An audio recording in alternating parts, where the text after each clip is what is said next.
ഈശോമിശിഹായ്ക്ക് സ്തുതിയായിരിക്കട്ടെ. ആത്മീയഭോജ്യത്തിൽ ഇന്ന് നാം വിചിന്തനം ചെയ്യുന്നത് അവളൊക്കെ പഠിച്ചിരിക്കേണ്ട പ്രധാനപ്പെട്ട ഒരു വിഷയമാണ്. ആൾക്കാർ പറയുന്നത് ഒരുപക്ഷെ നിങ്ങൾ കേട്ടിട്ടുണ്ട്, കിട്ടിയാൽ ഊട്ടി അല്ലെങ്കിൽ ചട്ടി എന്ന് പറഞ്ഞ പോലെ ദൈവവചന വെളിച്ചത്തിൽ ധ്യാനിക്കുമ്പോൾ നമുക്ക് കിട്ടുന്ന വലിയൊരു സന്ദേശമുണ്ട്. കൊടുത്തവന് ഊട്ടി, പിശുക്കനോ ചട്ടി. അതാണ് ദൈവവചനം നമുക്ക് നൽകുന്ന വലിയ ഒരു സന്ദേശം.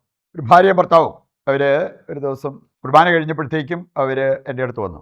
ഒരു പുതിയ ആലയം, അതിന് ആവശ്യമായിട്ടുള്ള കുറച്ച് കാര്യങ്ങൾ, വളരെ പ്രധാനപ്പെട്ട എക്സ്പെൻസീവായിട്ടുള്ളൊരു കാര്യമായിരുന്നു. അൾത്താര ഒരു 1.5 ലക്ഷം രൂപയെങ്കിലും വരും. ഇവർ രണ്ടുപേര് ഒരുപോലെ വന്നിട്ട് അവർ പറഞ്ഞൊരു കാര്യം, അത് ഞങ്ങൾ സ്പോൺസർ ചെയ്തേക്കാം. ഇനി അതിന് ശേഷം വർത്തമാനം പറഞ്ഞപ്പോൾ അവർ സൂചിപ്പിച്ചൊരു കാര്യം, ഞങ്ങൾ ചെറിയ ചെറിയ സഹായങ്ങളൊക്കെ പല സമയത്ത് ചെയ്തിട്ടുണ്ട്. അപ്പോഴെല്ലാം ഞങ്ങൾക്കുണ്ടായ അനുഭവം എന്ന് പറഞ്ഞാൽ കൊടുത്തതിനേക്കാൾ കൂടുതൽ ഞങ്ങൾക്ക് കിട്ടിയിട്ടേ ഉള്ളൂ. അതുകൊണ്ടാണ് ഇങ്ങനെ ഒരു കാര്യം ഞങ്ങൾ ചെയ്യാനായിട്ട് തയ്യാറായത്.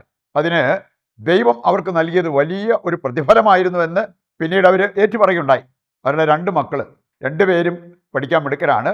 ഉന്നത വിദ്യാഭ്യാസത്തിന് അവരാഗ്രഹിച്ച ആ ഒരു ഫീൽഡിലേക്ക് പോകാൻ വേണ്ടി ഇവർ സൂചിപ്പിച്ചൊരു കാര്യം, ലക്ഷങ്ങൾ കൈപിടിച്ച് നീട്ടിക്കൊണ്ട് അങ്ങനെ ഒരു അഡ്മിഷൻ കിട്ടാൻ ആഗ്രഹിച്ച പല വ്യക്തികളുണ്ട്. ഞങ്ങളുടെ മക്കൾ 2 പേർക്കും മെറിറ്റിൽ കിട്ടി. 10 പൈസ ആ വകയിൽ അവർക്ക് ചിലവാക്കേണ്ടി വന്നില്ല. അവർ 2 ലക്ഷം മുടക്കിയപ്പോൾ ലക്ഷങ്ങളുടെ നേട്ടമാണ് അവർക്കുണ്ടായത് എന്ന് ആ ദമ്പതിമാർ ഏറ്റുപറഞ്ഞ ഒരു കാര്യമാണ്. ഈ സന്ദേശം വചനത്തിലില്ലേ? തീർച്ചയായിട്ടും ദൈവത്തിൻ്റെ വചനം കൃത്യമായിട്ട് നമ്മെ പഠിപ്പിക്കുന്ന ഒരു കാര്യം. അതുകൊണ്ടാണ് ഞാൻ ആ ഒരു ടൈറ്റിൽ പറഞ്ഞത്, കൊടുത്തവന് ഊട്ടി. ഇനി കൊടുക്കേണ്ടിയിരുന്നത്, അല്ലെ കൊടുക്കാമായിരുന്നത് കൊടുക്കാതിരുന്നവൻ്റെ ജീവിതത്തിൽ വന്ന അവസ്ഥകൾ, അങ്ങനെ ഒരു സന്ദേശം ബൈബിളിൽ ഉള്ളത് നമ്മൾ ഹൃദയത്തിലേക്ക് ഏറ്റെടുത്ത് മുമ്പോട്ട് പോകുന്നത് വളരെ നല്ലതായിരിക്കും. ഇതിൻ്റെ വെളിച്ചത്തിൽ ഒന്നാമതായി നമ്മൾ ചിന്തിക്കാൻ പോകുന്നത് ബുദ്ധിമാന്മാരുടെ ഒരു കാഴ്ചപ്പാടുണ്ട്. നമുക്ക് ബുദ്ധിമാന്മാരുടെ കാഴ്ചപ്പാടിനേക്കാൾ വേണ്ടത് ദൈവമക്കളുടെ കാഴ്ചപ്പാടാണ്. ദൈവമക്കൾ എന്ന് പറഞ്ഞാൽ ദൈവത്തിൻ്റെ വചനം വിശ്വസിക്കുന്നവർ, ഏറ്റെടുത്ത് ജീവിക്കുന്നവർ. ഇനി അങ്ങനെയുള്ളവരുടെ ഒരു ചിന്താഗതി ബുദ്ധിമാന്മാരുടെ ആ ഒരു ചിന്താഗതി ആയിരിക്കില്ല. ആത്മീയ കാര്യങ്ങൾ ബുദ്ധിമാന്മാരോട് പറഞ്ഞാൽ അവർക്കത് സ്വീകാര്യമാകണമെന്നുമില്ല. 1 കൊരിന്ത്യർ 2-ാം അധ്യായം 14-ാമത്തെ വചനം നമ്മെ പഠിപ്പിക്കുന്നതാണ്, ലൗകിക മനുഷ്യർക്ക് ആത്മീയ കാര്യങ്ങൾ മനസ്സിലാകണമെന്നില്ല. അവർ ആത്മീയ കാര്യങ്ങൾ പറഞ്ഞാലും അംഗീകരിക്കണമെന്നില്ല. ആത്മീയ മനുഷ്യർക്ക് ആത്മീയ കാര്യങ്ങൾ മനസ്സിലാകും, അംഗീകരിക്കാൻ അവർക്ക് സാധിക്കുകയും ചെയ്യും. ഇപ്പോൾ നമ്മൾ ലൗകികരുടെ ഗണത്തിൽപ്പെടുമോ അതോ ആത്മീയരുടെ ഗണത്തിൽപ്പെടുമോ? അതാണ് നമ്മൾ മനസ്സിലാക്കിയിരിക്കേണ്ട ഒരു യാഥാർത്ഥ്യം.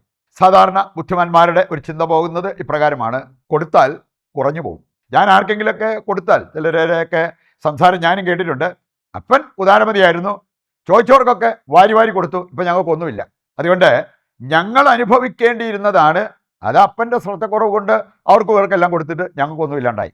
ബുദ്ധിമാന്മാരുടെ ഒരു കാഴ്ചപ്പാട് അതാണ് എന്നുള്ളത് നമുക്ക് മനസ്സിലാക്കാൻ പറ്റും. പുറപ്പാട് പുസ്തകം 16-ാം അധ്യായത്തിൻ്റെ 14 മുതൽ വായിക്കുമ്പോൾ അവിടെ നമ്മൾ കാണുന്ന ഒരു സന്ദേശമുണ്ട്. അത് ബുദ്ധിമാന്മാർ ബുദ്ധി ഉപയോഗിച്ചപ്പോൾ അത് ഫലശൂന്യമായതിനെക്കുറിച്ചാണ് അവിടെ നമ്മൾ കാണുക. ദൈവം ഇസ്രായേൽക്കാർ കൊടുത്ത ഒരു സന്ദേശം. അവർക്ക് വിശന്നപ്പോൾ അവർ പരാതി പറഞ്ഞു. മോശയോട് ദൈവം പറഞ്ഞു, അവർക്ക് ഞാൻ ഭക്ഷണം കൊടുക്കും. എന്തായിരുന്നു കൊടുത്തത്? മന്ന. അവർക്കൊരു നിർദ്ദേശം കൊടുത്തിരുന്നു, ആൾക്ക് 1 ഓമർ വെച്ച് നിങ്ങൾ അത് വാരിയെടുക്കുക, 1 ഓമർ അത്രയും മതി. മാത്രമല്ല മറ്റൊരു കാര്യം പറഞ്ഞു, നാളത്തേക്ക് വേണ്ടി നിങ്ങൾ മാറ്റിവെക്കേണ്ട കാര്യമില്ല, ഇന്നത്തേക്ക് ആവശ്യമായത് ഇന്ന് എടുക്കുക, നാളത്തേക്കുള്ളത് ദൈവം തരും. ചില ബുദ്ധിമാന്മാർക്ക് അത് മനസ്സിലാക്കാൻ പറ്റിയില്ല, എടുക്കേണ്ട പോലെ എടുക്കാൻ പറ്റിയില്ല. അവർ ചെയ്തത് അവിടെ പറഞ്ഞിരിക്കുന്നത് കാണാൻ സാധിക്കും. ചിലർ 1 ഓമർ അതിനേക്കാൾ കൂടുതൽ അവർ വാരിയെടുത്തു. വേറെ ചിലർ 1 ഓമർ പോലും എടുത്തില്ല, വേണേ അതിൻ്റെ പകുതി എടുത്തുള്ളൂ. പക്ഷെ പിന്നീട് അവർ അളന്ന് നോക്കിയപ്പോൾ അത്ഭുതകരമായിട്ട് ദൈവം അവിടെ പ്രവർത്തിച്ചു. എല്ലാവരുടെയും അളവ് ഒരുപോലെ എന്ന് പറഞ്ഞാൽ അധികം പ്രയത്നിച്ച് വാരിയെടുത്തവർക്ക് ഫലമുണ്ടായില്ല. ഇനി അല്പം സ്വീകരിച്ച വ്യക്തികൾക്ക് പോലും അളന്ന് നോക്കിയപ്പോൾ എല്ലാവരുടെയും ഒരേ അളവ്, 1 ഓമർ. മറ്റൊരു കാര്യം, ചിലർ ദൈവം കൊടുത്ത നിർദ്ദേശം പാലിച്ചില്ല, പിറ്റേ ദിവസത്തേക്ക് മാറ്റിവെക്കണ്ട. ഇപ്പോൾ അവരുടെ മനസ്സിൽ കൂടെ പോയത്, പിറ്റേ ദിവസം ദൈവം മന്ന പൊടിക്കുന്നില്ലെങ്കിൽ പിന്നെ പട്ടിണി കിടക്കേണ്ടി വരില്ലേ, കുറച്ചവർ പിറ്റേ ദിവസത്തേക്ക് മാറ്റിവെച്ചു. എന്താ സംഭവിച്ചത്? അത് പുഴുത്തുപോയി എന്നാണ് പറഞ്ഞിരിക്കുന്നത്. ഇനി അത് പിന്നീട് അവർക്ക് കൂടുതൽ പണി കൊടുക്കുക ചെയ്തത്. അതെല്ലാം ഒന്ന് ക്ലീൻ ചെയ്ത് റെഡിയാക്കി എടുക്കണമെങ്കിൽ ദൈവം കൊടുത്ത നിർദ്ദേശം അനുസരിക്കാതെ ബുദ്ധി ഉപയോഗിച്ചപ്പോൾ അവർക്കുണ്ടായ കാര്യമാണ് ഈ അധ്യായം. പുറപ്പാട് പുസ്തകം 16-ാം അധ്യായം വായിക്കുമ്പോൾ നമ്മൾ കാണുക. വീണ്ടും നമ്മൾ കാണുന്നുണ്ട്, പിശുക്ക് സ്വഭാവക്കാർക്ക് എന്ത് സംഭവിക്കാൻ പറ്റും? പ്രഭാഷകൻ 14:3 മുതൽ വായിക്കുമ്പോൾ അവിടെ പറഞ്ഞിട്ടുണ്ട്, ലുപ്തൻ സമ്പത്ത് അർഹിക്കുന്നില്ല. നമ്മൾ ദൈവം പറയും പോലെ എടുത്ത് ഉപയോഗിക്കേണ്ടതാണ് സമ്പത്ത്. ചില പിശുക്കന്മാരുണ്ട്, ആവശ്യത്തിന് പോലും അവർ സമ്പത്ത് ഉപയോഗിക്കുകയില്ല. അങ്ങനെയുള്ളവരുടെ സമ്പത്ത് കൈവിട്ടു പോകും. അതാണ് ദൈവത്തിൻ്റെ വചനം നമ്മെ ഓർമ്മിപ്പിക്കുക. ഈ ഒരു വചനഭാഗം വായിക്കുമ്പോൾ അത് നമുക്ക് മനസ്സിലാകും. രണ്ടാമതായിട്ട് നമ്മൾ ചിന്തിക്കുന്നത് വചന സന്ദേശം. അത് ബുദ്ധിമാന്മാർക്കല്ല സ്വീകാര്യമാവുക, വിശ്വാസികൾക്കാണ്. ദൈവത്തെ സ്നേഹിക്കുന്ന വിശ്വാസ ജീവിതം നയിക്കുന്നവർക്ക് വചനം തരുന്ന സന്ദേശം അവർക്ക് ഉൾക്കൊള്ളാൻ പറ്റും. 1 കൊരിന്തോസ് 2:14 ഞാൻ സൂചിപ്പിക്കുകയുണ്ടായി. ലൗകിക മനുഷ്യർക്ക് ആത്മീയ കാര്യങ്ങൾ പിടികിട്ടണമെന്നില്ല.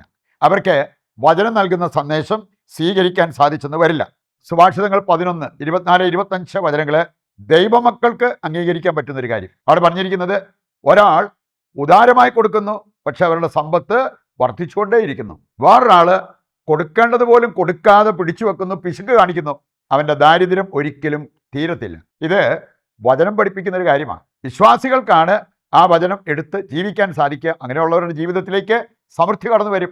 ദൈവവചനം നൽകുന്ന വലിയൊരു സന്ദേശമുണ്ട്. അല്പത്തിൽ നിന്ന് ഒരല്പം കൊടുക്കാൻ തയ്യാറാകുന്നവർക്ക് അത്ഭുതം കാണാൻ പറ്റും. യോഹന്നാൻ 6-9 മുതൽ വായിക്കുമ്പോൾ അവിടെ നമ്മൾ കാണുന്നുണ്ട്, ഒരു ബാലൻ്റെ കയ്യിലിരുന്ന ഏതാനും അപ്പവും മീനും കർത്താവിൻ്റെ കരങ്ങളിലെത്തിയപ്പോൾ കർത്താവ് അത് ആശീർവദിച്ചു.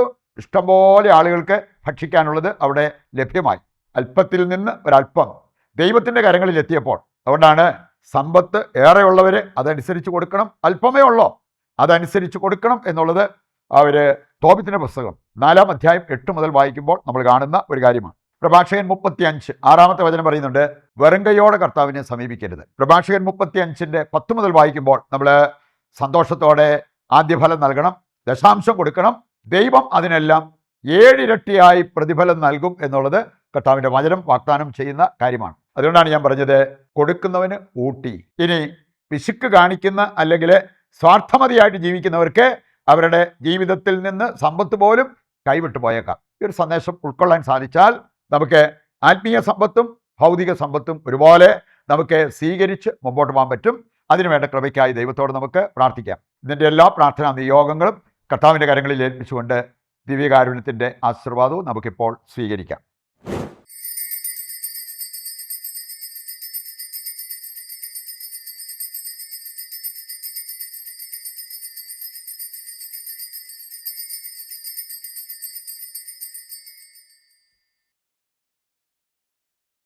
പരിശുദ്ധ പരമ ദിവ്യകാരുണ്യത്തിന് എന്നേരവും ആരാധനയും സ്തുതിയും പുകഴ്ചയും ഉണ്ടായിരിക്കട്ടെ.